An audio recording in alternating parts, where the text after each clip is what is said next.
예, 안녕하세요. 원재입니다.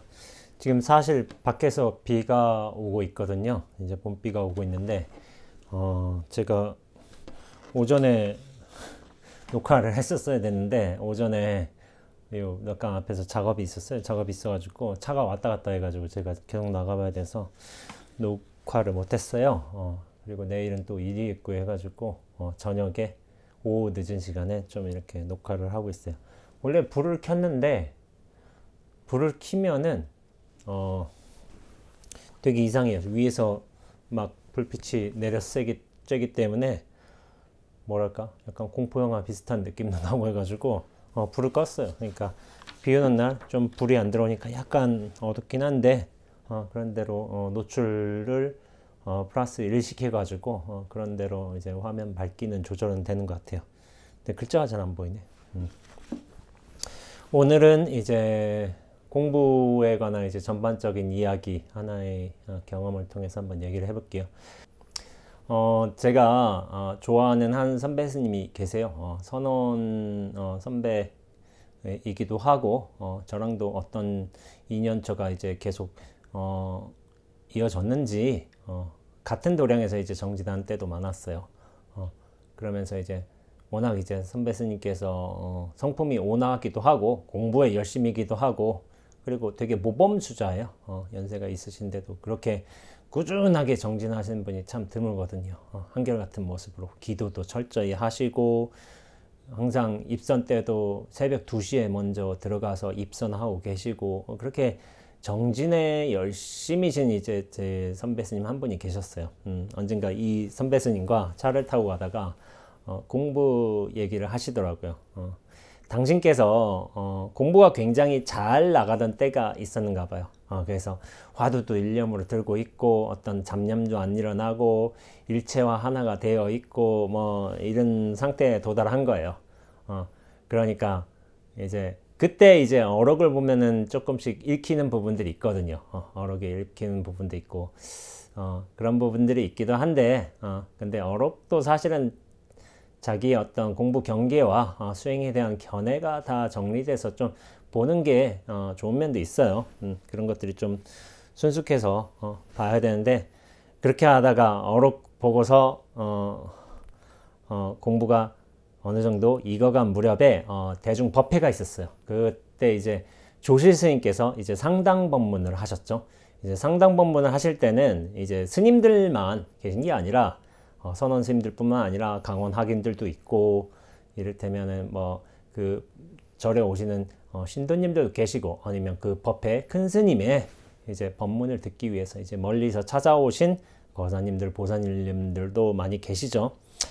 그런 상태에서 큰 스님께서 법문을 다 하셨어요.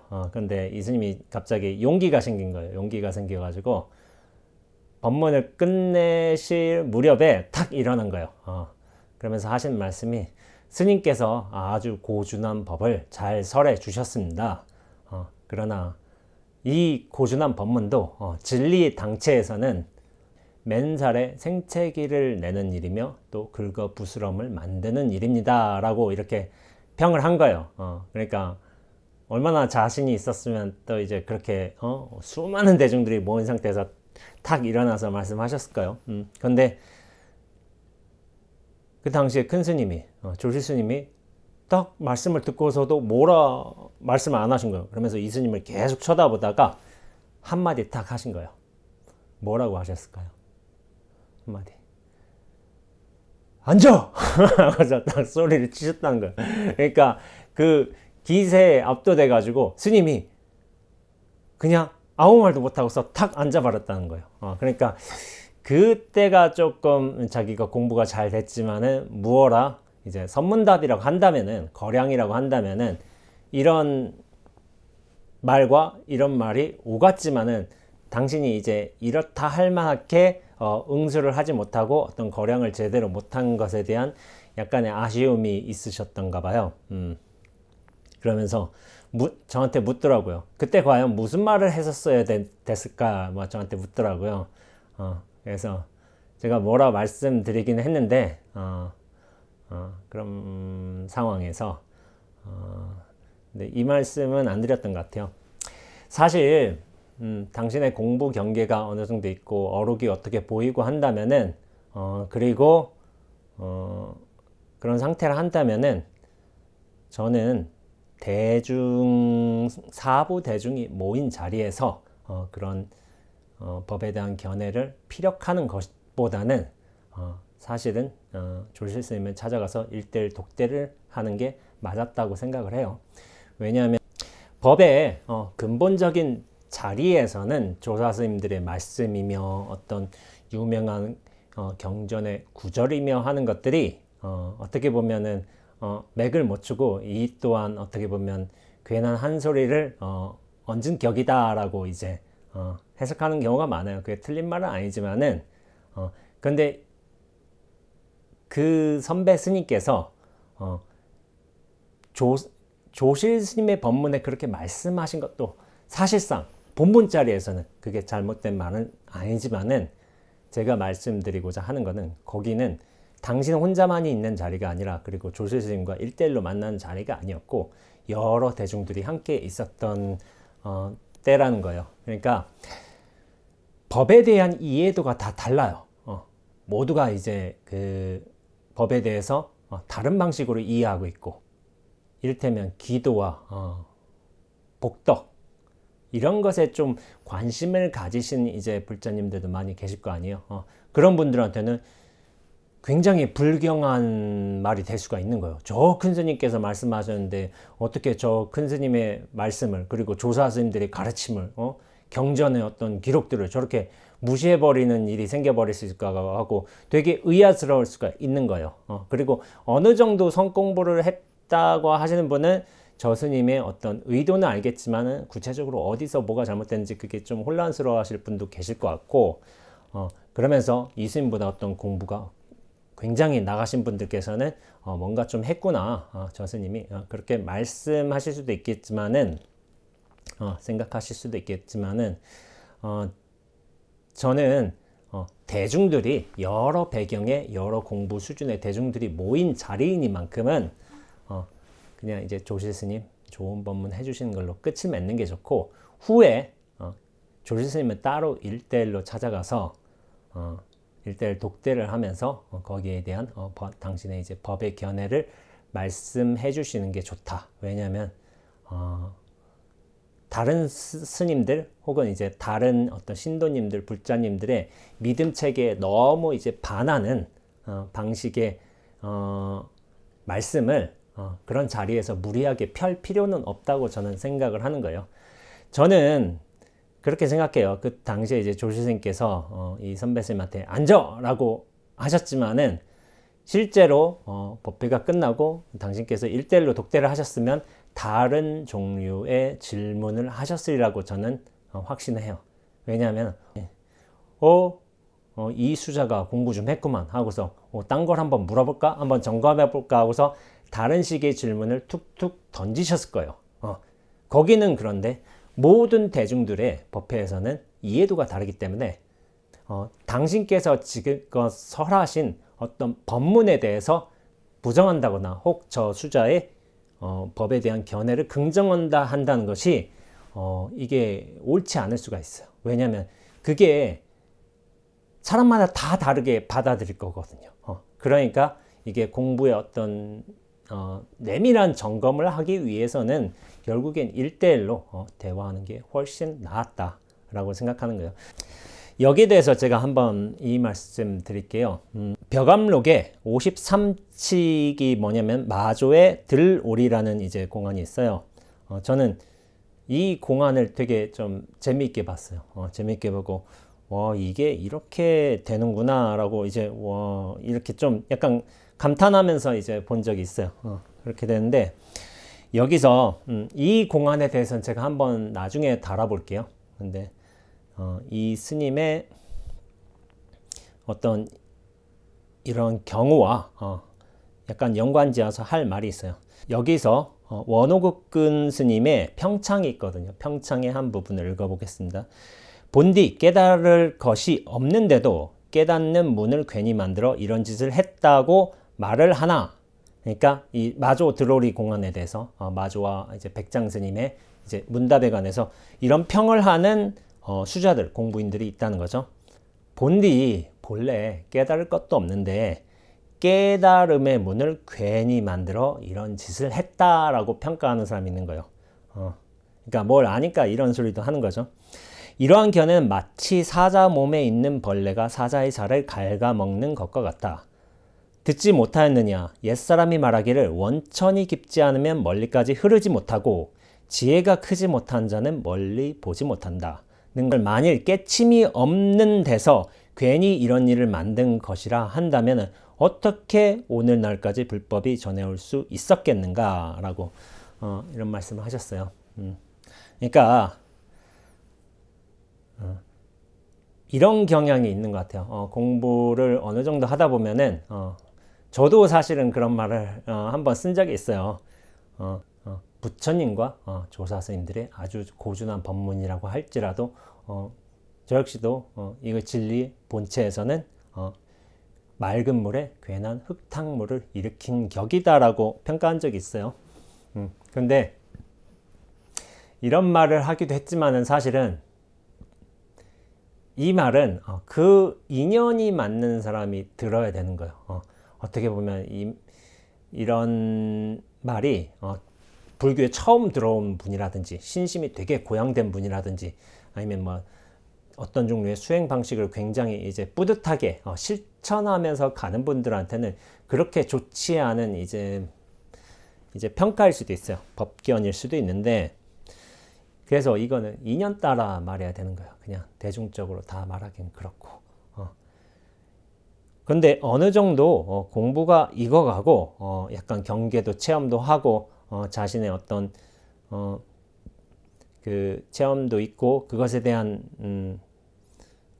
이해 정립이 좀 된 사람들은 어떤 경계에 훅 들어갔을 적에 어떤 공경계라고 하죠. 공경계에 들어갔으면은 거기에 대해 약간 이제 집착을 하는 면이 있는 것 같아요. 그러면서 일체가 하나로 딱 통일이 되거든요. 통일이 되고 그리고 우주와 하나가 되고 그런 상태가 벌어지기 때문에 속된 말로 하자면 다 후려쳐 버리는 거예요. 공으로. 그래서 없다, 공하다, 깨달을 것도 없고 깨닫는 나도 없고 수행할 필요도 없고 그 어떤 것도 없다. 이런 식으로 없다라고 다 후려쳐 버리는 이제 상황에 도달하기도 해요. 근데 저도 이제 유튜브에서 가끔 이제 이런 식의 이제 말들을 하는 이제 공부인들을 보기도 했어요. 보기도 했지만은 굉장히 이제 목에 핏대 세워가면서 이렇게 말하고 굉장히 강조하고 그런 분들이 있기도 해요. 있기도 한데 근데 그거는 좀 더 지나가 봐야 돼요. 이를테면 6개월 뒤에 1년 뒤에 여전히 똑같은 말을 하게 될지는 저는 그렇게 생각하지는 않아요. 왜냐하면 그 당시에 어떤 확인했던 공부 경계가 나중엔 또 바뀌게 되거든요. 바뀌게 되고 점차 이제 조금 안정화되는 단계 혹은 내가 뭔가를 그 경계가 분명히 왔는데 그게 사라지면서 뭔가 다시 불분명해지는 상황이 도달하게 돼 있어요. 그때에도 여전히 똑같이 없다, 공하다, 다 뭐 그렇지고 다 쓸어 버릴 수 있을까라는 거를 한번 좀 기다려 볼 수도 있는 거죠. 물론 이제 저와 왕래를 하는 분은 아니기 때문에 저러려니 저런 때도 있으려니 하고서 저는 이제 생각을 하고 있지만은 저는 그래요. 어떤 종류의 주장, 법에 대한 견해를 내세우는 것도 뭐 나쁘지는 않은데 저는 정말로 중요한 거는 저 사람이 어떤 살아가는 삶의 모습인 것 같아요. 저는 물론 법을 잘 이해하고 여러 성현들의 말씀을 잘 이제 해석하는 사람들이 있어요. 있지만은 제가 중요시해서 보는 거는 그 해석이나 견해가 아니라 삶에서의 모습인 거예요. 근데 제가 지금까지 지켜본 바로는 약간 이제 공경계에 좀 빠져드신 분들, 없다로 이제 후려치시는 분들께서는 대부분 어떤 특징이 있냐면은 삶의 모습이 원만하지가 않아요. 제 주변에 당연히 공부인들이 많죠. 근데 이 경계를 탁 접하고 나서 드디어 내가 알았다 라는 거에 딱 들어가는 거예요. 그러면서 이제 어록도 좀 읽히고 진짜 약간 경전의 뜻도 알게 되고, 그러면서 약간 법거량도 할 수 있는 것 같고, 그러니까 이제 큰 스님들한테 가서 이제 독대를 하는 거예요. 독대를 하면서 이제 큰 스님의 말을 탁 부정하고, 이를테면은, 그거 아니다라고 하고 자신의 견해를 확신하게 내비치고 하지만은, 대부분의 공부인들은 그 인가나 점공 과정에서 인정을 받지 못하는 경우가 많아요. 왜 그러냐면은 그게 인가나 점검이란 게 단순히 몇 마디 말로써 사실 될 수 있는 건 아니에요. 물론 기록에 보면은 이를테면 어떤 유명한 회상에 어떤 납자가 가가지고 말 한마디로 인가를 받았다, 이런 경우가 좀 있기도 해요. 저기 증도가를 쓴 영가형각 스님께서도 사실 이제 육조 스님하고 대여섯 마디 왔다 갔다 하면서 인가를 받았거든요. 그러니까 영가형각 스님께서는 그렇게 육조 스님을 만나 뵙고 하룻밤만 자고 갔다 해서 일숙각이라고 해요. 하룻밤만 자고 깨달은 사람, 이렇게 일숙각이라고 하지만은, 그리고 어록의 몇몇 예를 보면은 이렇게 먼 데서 와가지고 몇 마디 거량을 탁 마치고서 깨달음을 인가받았다는 스님들이 계세요. 그렇지만은 이거 좀 잘 봐야 돼요. 깨달음을 인가받았지만은 그 위에 뭐가 있냐면은 그 스님과 인가해준 스승님과 몇 년 동안 같이 살았다는 기록들이 굉장히 많아요. 그러니까 너 공부했어, 끝났어 해서 그냥 간 게 아니라 스님과 여러 대화를 오고 가면서, 그리고 삶의 어떤 구체적인 순간에서 어떤 종류의 약간씩의 조정 과정이 있었던 거예요. 그러면서 이제 스승과 제자의 어떤 관계가 이어지는 거예요. 그러면서 나중에 깨달음을 인가했다는 거하고 자신의 법을 이었다는 약간 좀 다른 영역이거든요. 다른 영역인데, 그러면서 스승과 제자가 같이 살면서 어떤 미진한 부분들이 약간씩은 조정을 하셨을 거예요. 그런 과정들이 어떻게 보면 법이 어떤 법통을 잇는 그런 과정이 있었고요. 그렇게 생각을 하셔야지 인가라는 게 말 몇 마디로, 아니면 한 경기가 툭 왔다고 해서 그런 걸로 받을 수 있는 건 아니었죠.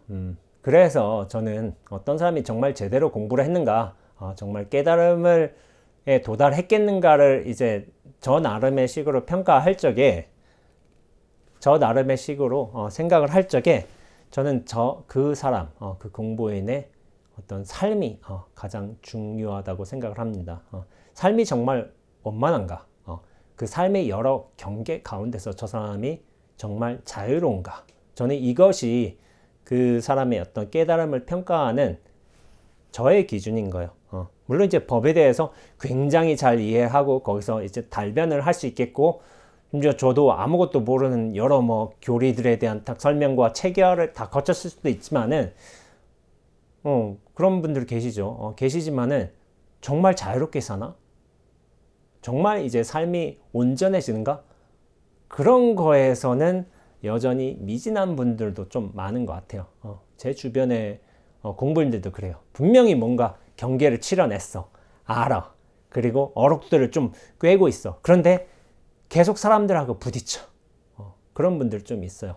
그리고 왜 사람들이 내 공부 경계를 인정 안 해주지? 하고서 그게 굉장히 좀 억울한 스님들도 있어요. 나 이렇게 공부 잘했는데. 근데 큰 스님한테 가서 거량했지만 또 깨지는 거예요. 또 깨져서 나 아니다. 더 가라. 더 하고 와라. 이런 식의 말을 들으니까 나 분명히 공부했고 이런 경계 치러냈고 이것도 다 이해되고 하는데 왜 나를 인정해 주지 못하지? 라는 이제 의문점에 사로잡히는 수자들도 있어요. 근데 결국 그렇게 어떻게 되냐면은 삶이 좀 온전해지지 못해요. 사람들이 이 스님을 되게 불편해해요. 불편해하고 자꾸 이제 법에 대한 이제 가르침을 해주려고 하고 있고. 근데 그래요. 이 공부는 인연법이에요. 인연법. 인연법이 맞아야지. 그러면서 인연법에 따라서 자연스럽게 어떤 관계가 형성이 되는 것이지, 내가 이렇게 알고 있다, 내가 이런 거를 강조한다고 해서 이렇게 될 수 있는 게 아니에요. 그래서 저는 자연스러운 인연법이란 게 이 공부에 굉장히 중요하다고 생각을 해요. 근데 이게 있어요. 예전에 어떤 조실 스님께서 하신 말씀인데, 의심이 깊으면 깨달음도 크고, 의심이 얕으면 깨달음도 작다라는 말 한 거예요. 사실은 깨달음 자체에는 절대로 크기가 없습니다. 반야, 중도, 공, 이를테면 무상, 정등, 정각, 안욕따라 삼백삼보리, 이런 것에 어떻게 크기가 있겠어요. 근데 법 자체에는 얕고 깊음도 없고 또 크고 작음도 없어요. 그런데 무엇의 크기가 있느냐? 그걸 받아들이는 사람의 어떤 역량에는 크기와 깊이가 있어요. 정말 이것을 체화를 잘한 분이라면은 실제로 내가 무위법을 공부를 한다고 해서 이 무위법의 도리를 알았다고 해서 이것만 얘기하는 게 아닌 거예요. 왜냐하면은 무위법도 이미 이 진리의 당체에서 벗어나지 않음을 잘 알고 있기 때문에 유의법도 버리지가 않는 거예요. 그러니까 무위법에 머무르지도 않고 유의법을 버리려고 하지도 않고, 이 공부가 정말 잘 익어가면은 무위법만 말하지 않아요. 그렇다고 이제 유의법으로서 나타나는 현상들을 버리지도 않아요. 거기에 대한 집착이 사라지는 것이고 또 실체와의 개념에서 떠나는 것이기 때문에 오히려 현상으로서 드러난 유의법들을 잘 다룰 수 있는 어떤 안목과 역량이 생기게 되는 거죠. 그러면서도 거기에 실체 없음을 알면서 오히려 현실 세계에서 잘 살아갈 수 있는 거예요. 그러니까 이 자유로움에는 이제 깊이 없는 깊이, 이게 무위법의 영역이겠죠. 그러면서 실체 없음을 알기 때문에 그것에 집착함이 없기 때문에 오히려 이 삶의 현상들을 잘 받아들이고 또한 잘 보낼 수가 있는 거예요. 이것이 결국에는 용의 문제, 어떤 삶의 현상들을 잘 쓸 수 있는 어떤 역량의 문제로까지 또 이어지는 거예요. 이어지는데 이것이 어떻게 보면 제가 예전부터 이제 줄곧 말했던 용무생사요. 탄허 스님께서 이제 지체계무락에서 지무생사, 채무생사, 계무생사, 용무생사 이렇게 말씀하신 적이 있는데 마지막 단계가 이게 용무생사인 거예요. 생사 없음을 쓴다. 그런데 없는 생사를 어떻게 쓰느냐, 제가 이 질문을 한 적이 있어요. 생사가 없는데 이 생사를 어떻게 써? 라고 이제 질문을 한 적이 있는데 대부분의 어떤 분들께서 좀 겸손이신지 조용하시더라고요. 없는 생사는 어떻게 쓰냐면은 생사로 쓰는 겁니다. 애초부터 생사 없음과 생사 있음이 유무의 양변을 여인 중도의 일이기 때문에 설사 우리가 현상으로서 드러난 생사를 쓴다고 해도 사실은 그거는 생사 없음을 쓰는 것과 똑같은 도리인 거예요. 중도의 어떤 진리는 자기 삶에서 드러나는 거예요. 그래서 저 사람이 정말 공부를 잘 하는가 라고 그런 것을 좀 제대로 정말 따져보고 싶다면은 저 사람의 말을 볼 게 아니라 저 사람의 삶을 보면 됩니다. 삶을 아주 가까이서 보고 삶을 함께 살면은 훨씬 좋고요. 그러면 이 사람의 어떤 가풍이 곧장곧장 드러나게 되어 있거든요. 그래서 저는 말이나 글, 책, 강연, 법문 이런 것보다는 삶의 모습이 훨씬 중요하다고 생각하고 있습니다. 지금은 수행 방식이 널리 알려져 있고 당신 스스로도 이제 공부를 굉장히 하시는 분들이 많아요. 그래서 이전 뭐 여러 분들을 제가 만나보긴 했지만은 일별 한번 슬쩍슬쩍 보신 분들이 굉장히 많아요. 많지만은 그런데 그걸 보고서 또 알고 이해했다 하더라도 눈앞의 삶에서 정말 자유로운가? 그것은 좀 별개의 문제예요. 이거 일별을 했는데 여전히 삶의 경계와 순간에서는 자유롭지 못한 분들이 많이 있어요. 제가 보한 게 그거예요. 분명히 내가 이거를 분명히 아는데 왜 자유롭지 못하지? 그러니까 일초직입 열애지라고 해서 한순간에 어떤 열애의 경지로 딱 들어갔는데 분명히 그러면 내가 완전 무결한 삶을 살아야 되는데 그렇지 못한 경우, 사람들이 나를 존경해 주지도 않고 이런 경우를 많이 접하거든요. 이런 차이가 벌어지는 것은 제가 말씀드리자면은 이게 체화된 정도가 다르기 때문에 그래요. 분명히 알고 경험하고 내가 일별했다 하더라도 이것이 삶에 살아가면서 어떤 삶의 습관처럼 어떤 삶의 자연스러운 모습처럼 체화되기에는 시간이 또 걸려요. 이런 과정을 겪어야 되는 거예요. 그러면서 정말 원숙한 삶으로 나아가고 사람들이 관계에서도 원만해지고 하면은 법에 대한 우리가 처음에 그걸 안다 하더라도 그 원숙한 삶을 살아가면서 좀 더 법을 원만하게 다룰 수 있는 약간 힘이 생겨나기도 해요. 그런 힘이 생겨날 때가 어떻게 보면은 다른 분들에게 여러 깨달음의 감화력을 줄 수 있는 때라고도 생각하고 있고, 그것이 곧장 내가 한번 법을 슬쩍 봤다고 해서 되는 것은 아닌 것 같아요. 그만큼 살면서 이 유의법들에 대해서 좀 더 친숙해지고 집착 없이 다룰 수 있는 때까지는 또 가야 되는 게 있어요. 그래서 이제 점수라는 말이 있기도 한 거예요.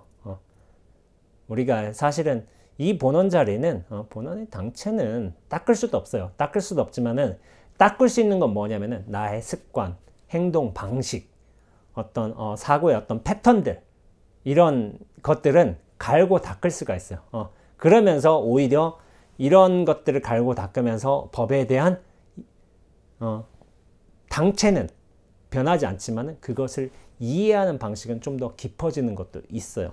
있기 때문에 그래요. 사실은 이렇게 많은 사람들이 뭐 깨닫고 이제 법을 알고 이렇게 당신만의 깨달음에 대한 이해를 펼치겠지만은 굉장히 큰 영향을 끼치시는 분들도 계시잖아요. 그런 분들이 왜 그러셨겠어요? 그만큼 이걸 삶에서 체화하는 깊이가 다르신 거예요. 그리고 깊이 체화하는 만큼 그것에 대한 내공도 생기고 해가지고 다른 사람들에게 감아주는 영향도 훨씬 크신 것이죠. 그런 분들이 있어요. 그러니까 법 하나만 알았다고 해서 그렇게 내가 뭐 굉장히 자신이 있어 할 일은 아니고 그것을 삶에서 얼마나 내가 온전하게 소화를 하는가, 그 문제가 여전히 남아 있어서 수행은 계속 꾸준히 해야 된다, 이런 말을 하는 거죠.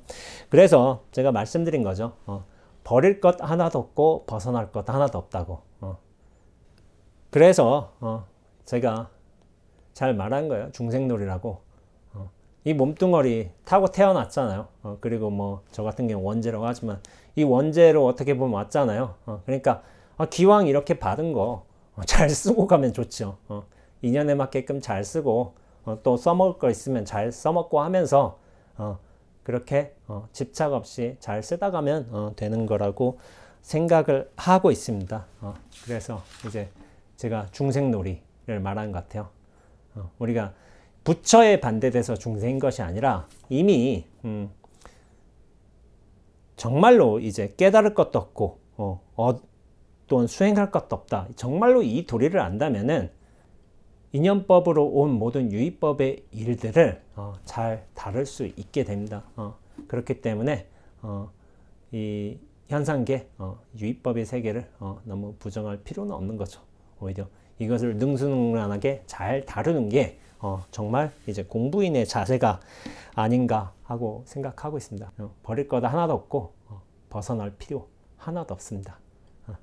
지금 이 자리에서 인연에 맞게끔 잘 살면 되는 것이겠죠. 그렇게 저는 이제 중생놀이, 중생으로서 이미 온전한 중생으로서 충분히 인연에 맞게 잘 놀이하면서 살다 가면 좋다고 생각하고 있습니다. 예. 오늘 이야기 잘 들어주셨고요. 다음 시간에 또 다른 이야기로 한번 찾아뵙도록 하겠습니다. 예.